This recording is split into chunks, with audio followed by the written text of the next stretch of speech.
Assistant project officer करके एकात्मिक आदिवासी विकास प्रकल्प भामरागढ़ में कार्यरत हूँ। और इस इलेक्शन में मेरी तरफ जोन नंबर 03 का चार्ज है।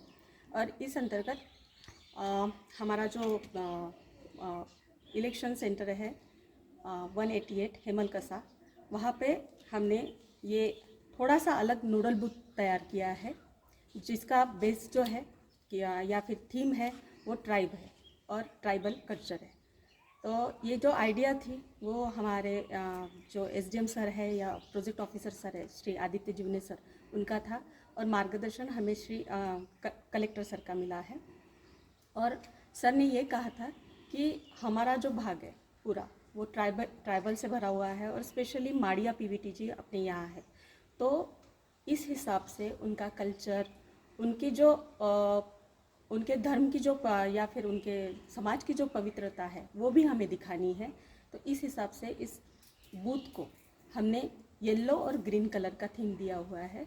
और आप देख सकते हैं कि इस हिसाब से ये तैयार भी किया हुआ है।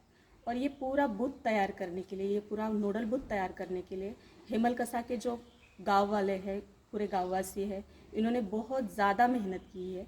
ऐसा कह सकते हैं कि ये बूथ उन्होंने ही तैयार किया है, उनकी आइडिया वगैरह सब उनका ही है। छत लग रहा है आपको, ये ताड़ी का है। ताड़ी की जो ताड़ी का पेड़ होता है जो नारियल के पेड़ के समान होता है, तो उसके ये पत्ते हैं पूरे। और यहाँ से लोग आराम से आएंगे या फिर यहाँ से आएंगे, तो जब तक वो खड़े रहेंगे उनको धूप ना लगे इस वजह से। और यहाँ जो ये सुपली वगैरह सब लगे हुए हैं, ये सब यहाँ पे बनाते हैं, बाम्बू से बनाते हैं। ये सारी चीज़ें जो ये तो छत हो गया धूप से बचने के लिए, लेकिन ये उनका कल्चर दिखाने के लिए है। ये सारी चीज़ें जो है वो उनका कल्चर दर्शाती है कि वो क्या क्या यूज़ करते हैं। ये सभी उनके डेली जो यूज़ होते हैं वो सभी चीज़ें हैं। वहाँ पे आगे हमने वो झोपड़ी बनाई हुई है। और वो जो झोपड़ी है उसका छत जो आप देख रहे हैं वो यहाँ पे संगम है 3 नदियों का, पामुल गौतम, पलकोटा और इंद्रावती। वहाँ पे जो ग्रास उगती है उससे वो छत बनाया हुआ है। इन लोगों ने 2 दिनों तक ये सब ग्रास लाया हुआ है। और ये जो आपको ये दीवारें दिख रही है, ये बोरे, मिट्टी और गोबर के बनाई हुई है। और ये सभी यहाँ के औरतों ने तैयार किया है। ये स्ट्रक्चर जो है वो यहाँ के पुरुषों ने तैयार किया हुआ है। और इसका फाइनल रूप जो दिया है वो सभी यहाँ के औरतों ने दिया हुआ है। उन्होंने खुद से हाथ से लीपापोती की है यहाँ की पूरी। और ये हमारा सेल्फी पॉइंट रहेगा। यहाँ पे जो भी वोटिंग करके आएंगे वो यहाँ पे सेल्फी निकाल सकते हैं। और वो कितने लोग आए, कितने लोगों ने वोट किया और कितने अच्छे तरीके से सब लोग यहाँ इलेक्शन के इस उत्सव में शामिल हुए, ये यहाँ पे हमें दिखाना है।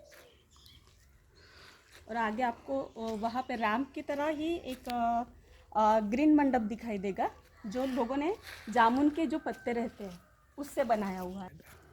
वैसे लेडी या फिर जेंट्स ये तो कोई यानी बात नहीं है, आपको जहाँ पे काम करना है आप कर सकते हैं। जहाँ तक गांव वालों की बात है, भले ही नक्सलाइट एरिया हो या फिर और कुछ भी हो, लेकिन आप अगर पूरा एरिया देख सकते हैं ये बूथ का, तो उन्होंने इतने अच्छे से दिखा यानी पूरा तैयार किया हुआ है कि आप खुद ही अंदाज़ा लगा सकते हैं कि वो कितने उत्साही है ये पूरा इलेक्शन का महोत्सव मनाने में। इसमें ही सब कुछ आ जाता है, बाकी की चीज़ों का तो कोई मायने ही नहीं रखते। इलेक्शन तो हर बार होता है, हम किसी न किसी को पार्टी को तो वोट देते ही हैं, जो मन में आता है वो तो हमारा एक अभिव्यक्ति स्वतंत्र है, जो हम किसी को भी दे देते हैं। लेकिन इस बार हमने हमारे मतदान केंद्र को एक अलग सा बनाने का देखा है, एक उत्सव जैसा होना चाहिए। और यहाँ पे जो मतदाता है वो तो एक ट्राइबल है, और फिर हम एक हमारी एक उत्सव के जैसे हम क्यों ना इसे देखें।